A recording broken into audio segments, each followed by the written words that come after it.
Welcome to On the Issues. I'm Councilman Jim Waring. Joining me on today's show is the City of Phoenix's Aviation Director, Chad Makovsky.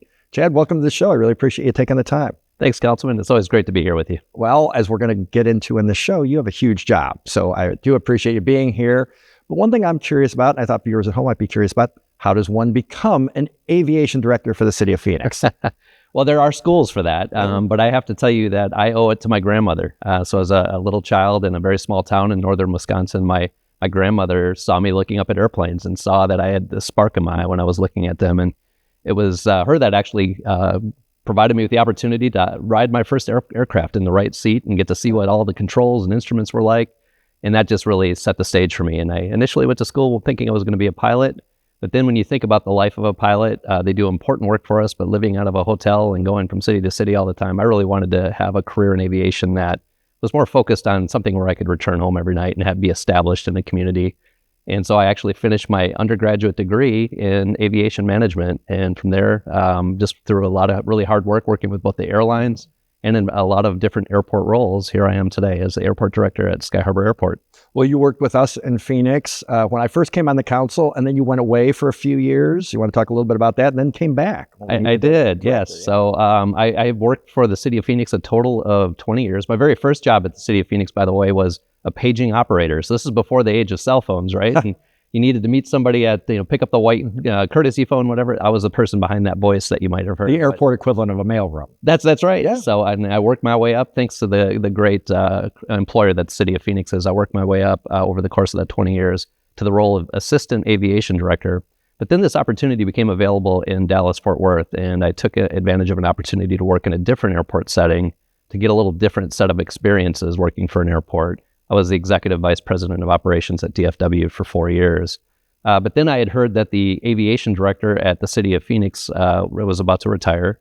And I saw this wonderful opportunity to be able to return back home. And here I am, 4 years in the current role today. Well, you remembered fondly, and we were glad when you came back. We felt blessed to have you, but it was also important to have somebody with City of Phoenix experience at our airport who had also worked at high levels at other airports. So I talked earlier about how big of a job this is, but let's talk about how big. Like, how many people do you employ? How much is the budget? Where does the money come from? Maybe we'll just start there. Yeah, it's a great question. So what I always talk about is we are a team of teams at Sky Harbor Airport. And it's important to say that, note that the City of Phoenix owns 3 different airports in our airport system. We have Phoenix Sky Harbor Airport. We have 2 general aviation reliever airports where smaller airplanes operate in Deer Valley and then in Goodyear. But at Sky Harbor, for example, our latest economic impact statement identified that we have over 47,000 employees working on our airport campus. We're like the largest airport, or largest employer, I should say, in the entire state of Arizona. That may not soon be the case with some of the massive development we're seeing. But of those 47,000 employees, I'm only responsible directly for about 950 employees that work for the City of Phoenix. Think of us as the landlords of the airport. We're taking care of the roadways, the runways, the terminals, making sure everything's in working order. But as you might imagine, we have airlines that work there. We have ground transportation companies that provide services there. We have food and beverage retail concessions that work there. Federal government employees, TSA, FAA, Customs, they all work at this campus. And we all have to work in harmony to make sure that as a passenger, you can go from one point to another and get through that experience. And Phoenix police officers are there too. Phoenix Police and Phoenix Fire as well, all providing really important services to us. So it's about partnerships, though. My team does an amazing job in the work they do to deliver services every day, but we couldn't do it without really fostering really strong partnerships with all those different businesses that call Phoenix Sky Harbor. Well, you're really managing your own city. I mean, effectively, you've got your own police, fire, and I'm not saying they all report to you, but ultimately, if something happens at the airport, people are going to be asking you questions, and it's your responsibility. Not to put that thought in your head, but it is, that is a big job. So we've had a lot of development at the airport. You want to talk about that? We tore down Terminal 2 a few years ago. Like, what's the future look like? This is really fascinating if you think about it. So when I started working for the City of Phoenix, it was back in 2002. And if you go back just a little bit further than that, in 1990, we opened up Terminal 4. It was the big, beautiful new terminal, the Goldwater Terminal. Right when I moved to Arizona, I flew into Terminal 4. Yeah, and so at that time, we tore down Terminal 1. So we had Terminals 2, 3, and 4 in place at that time. Since we developed Terminal 4, we have gone back now from the east back to the west. We've redeveloped and modernized Terminal 3. We're adding a new concourse at Terminal 3 right now. It's a new 6-gate north concourse. It's going to be a beautiful state-of-the-art concourse. I tell you, every time we build new gates in the new concourse, we learn from the previous one, and it's even better than the one before. So we're really excited about that. That's going to come online in 2027. And then if you think about what comes next, Terminal 4 is full. We have no more gates that we can build out at Terminal 4. Terminal 3, with that new north concourse we're building in 2027, that will be the extent that we're going to be able to actually develop new gates there. So we have to think about what comes next. And that's, if you think about Terminal 1 and Terminal 2, we took those terminals out of service. Now we have this blank footprint where we can build a new terminal. And so we're really excited to actually do that. The mayor announced that last year at her State of the City address that we're going to be building this new terminal. We're in the environmental review process right now. And it's our hope that in the early 2030s, we're going to be in serious construction on that new west terminal, which could be 50 to 60 gates in total. In case viewers at home are thinking about building their own terminal, what is the price tag for a terminal at this point? We talk in billions when we talk about new terminals. So we would expect, and we haven't priced this terminal out, but a terminal of that consequence and size, we would expect will be in probably the $3 to $4 billion range at that time. So how many gates do we have right now between Terminal 3 and Terminal 4? So we have in total about 120 gates across both of those. And our two largest airlines, American and Southwest Airlines, occupy Terminal 4. And then all the other airlines, we have 25 airlines in total. All the other airlines are operating out of Terminal 3. But again, you look at the growth, American Airlines, they're very happy with the services that they're providing here at Sky Harbor and to our community. Southwest, the same. Both of those have no more gates to build. And if both of those airlines want to continue to grow, we need to actually figure out how to move one of those two big airlines out of that terminal to give the other one the opportunity to continue to grow. And that's really where the new West Terminal comes into play. So there are several things I want to ask based on things you just said. I'll try to remember all of them. So Terminal 2, you anticipate how many new gates, and how do you decide who gets access to those gates? How does that work? Do the airlines pay us? Like how does that work? That's a fascinating question. And so it's a little bit of a mixed bag. So at Terminal 4, with the two larger airlines that we have there, American and Southwest, they actually have what we call preferential use agreements with the city of Phoenix, meaning that they have first rights of refusal on the gates that they occupy. But we also have what we call common use gates. And so at Terminal 3, all of the gates at Terminal 3 are currently common use, which means the city manages those gates and we identify which gates each airline is going to use. That's beneficial to us because we can maximize the occupancy of those gates, the utilization of those limited assets that we have. But as we think about the new West Terminal that we're planning to build, where Terminal 2 used to be, what we'll do is we're going to have a transparent process with all the airlines, have them tell us what their growth plans are in writing, and it's going to be in a confidential forum. And then what we're going to do is share then ultimately with the airlines which of those airlines will go to the new terminal. We need to make sure that we're developing that new terminal with the community's best interests in mind. At the end of the day, Sky Harbor Airport is a community asset, so we want to make sure we're not spending money building a bunch of gates we'll never need, that sort of thing. So that's all going to be part of that process. It's our airport. The airlines are our partners, so you want to make it as user-friendly for them as possible as well. I believe you've done that with great success. You tell me, I can't remember if it was a Wall Street Journal survey or if they were just reprinting somebody else's survey, so forgive me, but we were number one. We were in 2024. And to the surprise of no one, I've got to editorialize my old hometown, Chicago. O'Hare was last. So I don't expect you to say anything. That's just me commenting. I love my colleagues in Chicago, but we're very proud to take home that because that's a reader's choice. I'm sure they're fantastic people. Their airport is a mess. But go on, talk about how great Sky Harbor is, not in comparison, but just in general. Yeah, we dub ourselves America's friendliest airport because at the end of the day, you can build infrastructure, right? You can build bricks and mortar. We are in a service-oriented industry, though. At the end of the day, we're trying to make sure that we're providing a great experience for our community members as they're leaving or coming back from wherever they're going, be it vacations, funerals, college, graduation, whatever it might be, whatever their travels might be. I'd come back for all of those. So sometimes you're right, the stress factor and everything. Yeah. There are things that, when you're getting off the plane, you're not always in the best of moods, or you're in a great mood. Either way, having easy access to transportation out of the airport is of paramount importance. And I always feel like that to me is probably the number one thing. Can I get in and out of here with my family or myself? And I always find that to be true. And being centrally located is so important. And we hear that. That's a big part of why we got that award too, is the community values Sky Harbor being centrally located. You may be aware of other airports and other communities where you have to drive a half hour, an hour to get out. Are you talking about Denver? I would never name names. Yes. Love my colleagues in Denver. But at the same time, I've made that drive, Chad. It's a long way. to be able to get to downtown Phoenix core from Sky Harbor in 10 minutes is, unheard of at most large airports our size. But we don't take that for granted. We want to make sure that we continue to grow with the community in mind and making sure that we're thoughtful about it. So, they're with us every step of the way. Now, amenities at the airport. A lot of people have commented to me about the restaurants. They like the local restaurants. Like, how do those restaurants, it's got to be a pain to operate a restaurant at the airport. You got to get the food in there. I assume it all has to be screened. I assume all those people have to be badged by the FAA or some authority to be allowed to even work in an airport. Yet obviously restaurants do it. And can you talk a little bit about how they come to be? Yeah, we have over 120 concepts at our airport. There's a huge variety. Yeah, Absolutely. huge variety. And what we really love is the local concepts that we have as well. And what we do, and I'll give you an example, Councilman. It wasn't too long ago, the council just approved us entering into new negotiations for Terminal 4. So we're going to completely redevelop the Terminal 4 concessions concepts. And in that process, we're working with those partners right now. And we do local business outreach meetings. We work with members of council, the community, to find out what the best of the best is. And then we work with those prime concessionaires to actually look for those places, bring them in, those brands in to the airport.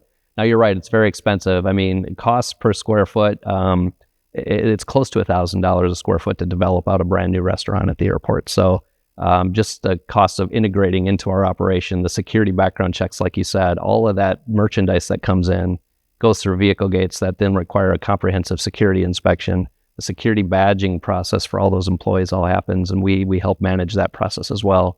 But what we really love is this idea of being able to bring the best of the community, because that's what we hear about from our customers is when they travel through Phoenix, they want to get a taste of Phoenix. And so that's a lot of really, really good concepts on the way in the next couple of years. Well, I'm sure for a lot of people, frankly, like myself, when I first came out here in 1990, first thing I saw was the airport. I didn't drive until later. I flew into Sky Harbor, and it really is kind of the gateway to the rest of the state, whether you're going to the Grand Canyon or Flagstaff or any of our beautiful tourist destinations around the state that don't necessarily have to be in Phoenix. The airport is probably the first thing you're going to see. I think that's fantastic for the restaurants, but it's also fantastic to kind of inculcate people into what it's like to stay here and live here. And I'm sure a lot of people are moving here for jobs, and this is absolutely what they see.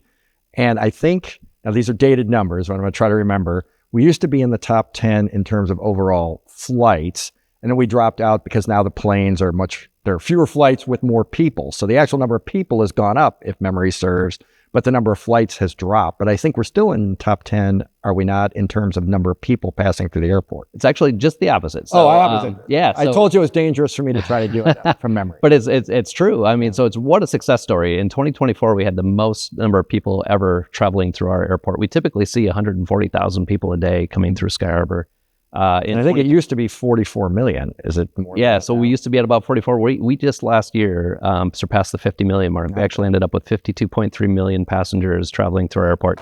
Even with that, though, we're still at about number 12 or 13 in terms of the top for passengers. So I got that right. Yeah, you're exactly right.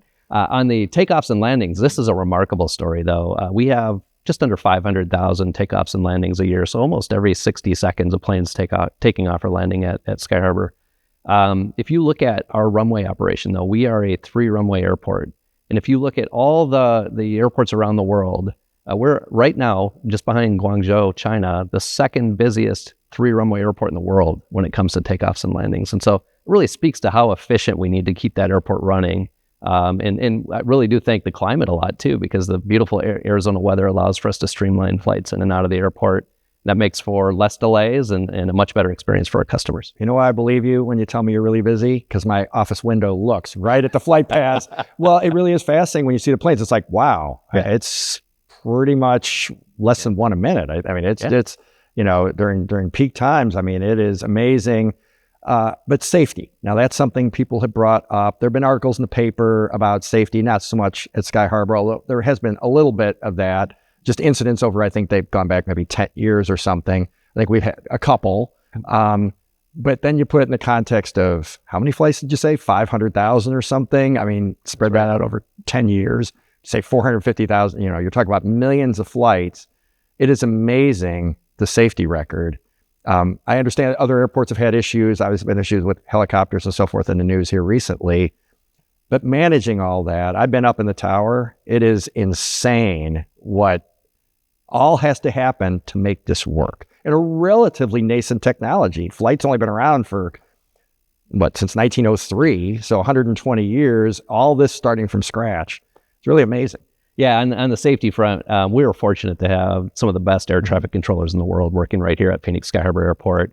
One of the benefits of our community and the attraction to our community is when controllers kind of progress in their career, Sky Harbor is a place they want to be. So they get their experience at other places, and then they want to move into Sky Harbor because they love the quality of life, frankly, in Phoenix and in Arizona. Well, as you said, centrally located. That's right. If you're not having to drive an hour, you're not having to slog it through traffic. Realistically, my house is not really anywhere I would consider close to Sky Harbor. Once I get my car, I can be there in 25 minutes. Unless I'm doing it absolutely in peak rush hour or something. That's got to be attractive to your employees. It absolutely is. And on the safety front, I just want to mention to you and to anybody that's watching that aviation continues to be the safest form of transportation, bar none.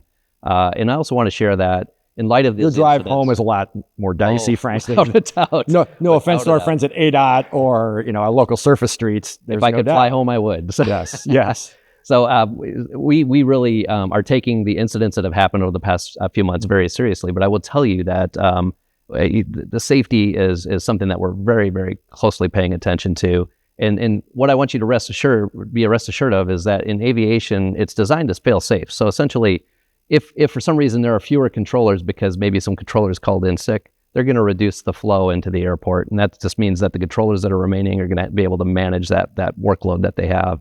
And that's really important because we want to make sure everybody's safe. We are the safest form of transportation for a reason. It's because we take this very seriously. Mm-hmm.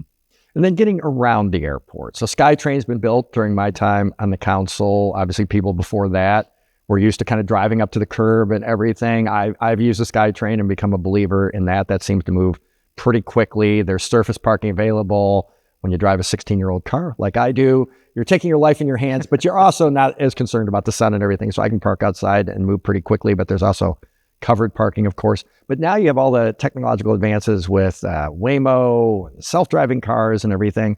Can you talk a little bit about how that works at the airport? People are used to, obviously, the traditional taxi model. Can you talk about also how people get those contracts to work at the airport?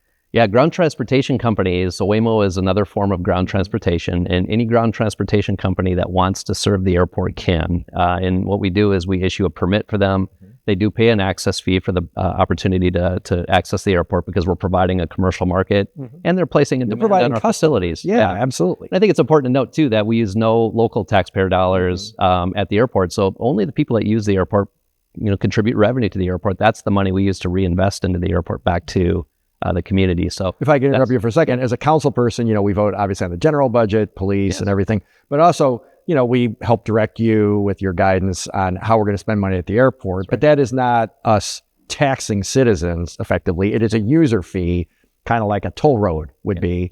So check me if I'm wrong, but more or less it pays for itself. You are exactly right. We're 100% self-sustaining. We're what's called an enterprise fund department. If you park at the airport, that parking revenue comes to the airport. If you buy food at the airport, some of that revenue comes to the airport. All those different services that you use when you're going through the airport, renting a car, whatever it might be, we get a portion of that money, and then that gets reinvested back into the airport. So we're not using just general tax fund revenues for the airport. Yeah. So the restaurants and the Waymos of the world and everything, they're helping to subsidize the operations.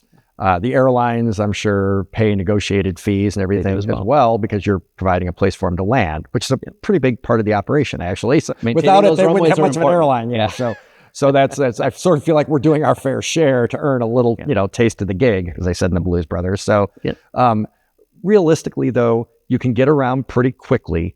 Do you have sort of if you're driving to the airport and now you're in the airport, whether you're going to drop somebody off at the curb or you're going to use the SkyTrain or you're going to go park and come in, how long does that take? Or does it just kind of depend on the time of day and Christmas? Because everybody hears about Christmas and how crazy we're breaking records. Should people adjust their behavior, or is it still a manageable thing to do it on days like that? It's still very manageable. On those peak days, like you mentioned a few of them, there are some pro tips that we like to offer. So for example, if you're planning to pick somebody up at Terminal 4, there's the arrivals curb. Well, typically when the arrivals come in, the departures are really light. And so if you tell somebody to pick you up on the departures curb, you can actually have a really quiet curb and a much easier way to access the airport. Another great thing, to your point, is the SkyTrain. Using our 44th Street and 24th Street SkyTrain station, easy. Every 3 minutes, SkyTrain comes through, picks you up, a very quick connection to the terminal, and you can just drop off on the outsides of the airport. You don't even have to go through that central core. That's all by design. We wanted to make sure that as the airport continues to grow, we're finding ways to decongest Sky Harbor Boulevard. So we've got those great amenities for that. And Councilman, if I could go back to Waymo, I just wanted to mention Sky Harbor Airport. This is another point of pride for our community. First airport in the world to offer autonomous ground transportation services. So it's really a pretty cool thing. And we have now 1,200 operations a day, Waymo operations, picking up and dropping off. My friends who come in from big towns like Chicago, they're just fascinated. They're taking pictures for their kids of cars with no drivers, I think it's funny because, of course, you and I being down here, we're used to it. It seems like every third car doesn't have a driver and is just roaming around. But that's still new news to a lot of the world, quite frankly. Now, we're also one of the first to have Amazon dropping off packages with drones. They're very proud of that, by the way, talking to the folks from Amazon. But that brings up another subject that people kind of laugh at me when I bring it up if I'm out at a party or something and like, kind of, what do you do, Jim? And then I explain, it's the concept of flying cars and drones flying around everywhere. But that is something that doesn't happen overnight. And everybody thinks it's like something from a movie like Total Recall or something. But ultimately, that's coming. And you guys are starting to prepare. It is coming. We call it advanced aerial mobility. That's the first stages of what we would call a flying car. And that's a pilotless aircraft, essentially, that could take 2, 3, 4 people from maybe a rooftop garage, maybe downtown Phoenix, right into the airport, drop them off. They'd be able to connect to their flight. And so that's a reality. And I would tell you in the next year to 2 years, when the Olympics come to the United States, when the World Cup comes to the United States, you're going to see this showcased in those communities. So it's happening. We are actually, we've done what's called an advanced aerial mobility feasibility study that allows us to look at what those potential flight corridors could look like, how they would connect into the airport, and then what do we need to do to prepare for that. So, for example, these aircraft are electric aircraft, and they will consume electricity, and they're going to need to recharge when they land. So do we have the electric infrastructure in place at the places that would be identified for this activity that would meet the demand associated with those aircraft? So we're already in the planning stages of that. In 10 years from now, you're going to see that at Sky Harbor, I assure you. H.G. Wells would be very proud of you, Chad. I just think it sounds like crazy science fiction, but it is actually happening. It is one of the exciting parts of having the kind of job I have. You do hear about stuff that you're like, really? I probably wouldn't, because it's not gotten a lot of publicity. There have been little sort of national stories about some airports are preparing, but I like to think we're ahead of the curve based on what you have told me outside the purview of this show. And it is really fascinating that, that's going to be here before we know it. Absolutely. Probably 10 or so short years ago, you would have thought the driverless car thing, that's just silly. And it's there. When it's actually happening, it's not something that's going to happen in the future. I always joke, we are living in the age of the Jetsons. Yeah, it really is. Right, it really is. Yeah. So you've obviously had an extremely satisfying career running the airport. I mean, it's a huge operation. You talked about, you have the 900 employees and so forth. Like, what's the biggest worry that you have? I understand, like, maybe something could happen to an airplane, but like, it's such a big operation. Like, how do you make sure it's on lockdown, that everybody's where they're supposed to be, doing what they're supposed to be doing? Because obviously there have been things that have happened at other airports that are inopportune. Yeah, you might think that I don't get any sleep, right? Thinking about all the things I that actually could go did wrong, think that when I asked the question. So no, I am so proud of the team we've developed at the airport, and they're incredibly competent professionals. And so I know the day-to-day of our airport is going to go just fine. What I worry about, and what kind of keeps me up, is thinking about how quickly this community is growing, and can we keep up? And I say that because as a public institution that's subject to federal environmental laws, all those laws that are really important for their own reasons, there is a process. Airlines, just to kind of give you an example, airlines' planning horizon might be 6 months to a year out. They're thinking of what they're going to do over the course of the next year. If they come to me and say, Chad, I want 15 gates and I need them in 6 months, I can't deliver that. It takes me 3 to 5 years just to go through an environmental review. And then it takes another 2 years for design, and then another 3 to 4 or 5 years of construction to actually open that up. So I've been working with our airline partners, really getting them to focus on what does a decade out look like for you? And so we can make sure we're doing the right things. And that's really what was born with the new West Terminal I was talking about, is having those conversations, looking at what's happening in the community that's around us, and then making sure that the airlines can deliver kind of what their expectations are, and we can in turn deliver for them. So no airport director ever wants to tell an airline, I don't have gates for you. I don't have the ability to allow you to serve our community. And so we're working on all kinds of contingencies to make sure that never happens. Well, I really appreciate the forward-looking perspective.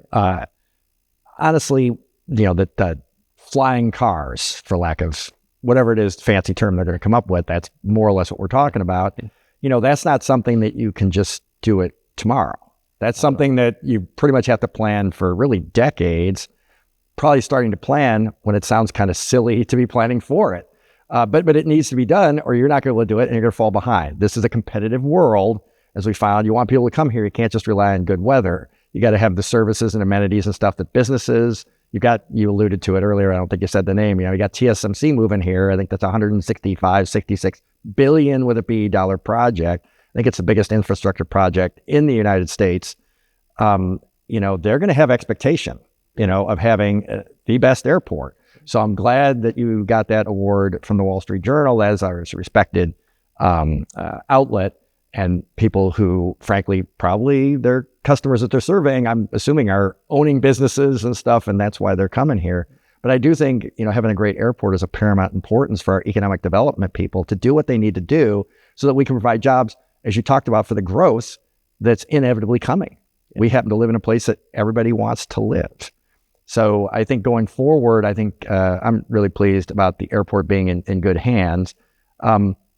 But what does the future look like? I mean, I assume the structure for running the airport is in place, but do you have people that you think are going to rise up through the ranks and someday run an airport? I mean, do you recruit at schools? Like, if somebody out there, I'm really thinking of somebody who might want to be an airport director 20 years from now, is in school, like, what path would you advise? Yeah, we start early, actually, and the workforce pipeline is incredibly important. And I'm proud to say that the investments, many of which the council has supported and approved for us, have allowed us to invest, provide industry-level training, certifications, professional development, growth to the employee base we have, because nothing would make me happier to see somebody do something like what I did. My first job, remember, I was picking up a paging phone and saying, please meet your party at baggage carousel number 5. To go from that to ultimately being the airport director at the best airport in the entire country is something I'm so proud of. And the city afforded me those opportunities, and I took them up on it. Well, it sounds like you had good mentorship, but it also sounds a little bit like people might think about the police, fire, or military, where we need to train you in this, and then we need to train you in that, and we needed to do some time here and there. It kind of sounds like that's what you might go through, because there's so many moving parts. Yeah, 100%. And there is nothing better than having your office be a place where you can look out the window and see planes taking off and landing. So I'm so excited about that. And I know that there are going to be, I'm really excited about the future generation as well. I know that they're going to pick up the torch right where I leave it, and I look forward to passing that on. Well, they're going to have a tough act to follow, and I really appreciate everything you've done for us. I wish we had more time to talk. I hope the audience, and I'm sure they have, found this interesting, because I certainly did. So really appreciate you being here, Chad. If you have any questions or comments, please call my office at 602-262-7445, or send an online message at Phoenix.gov/District 2. And I look forward to seeing you next time on The Issues.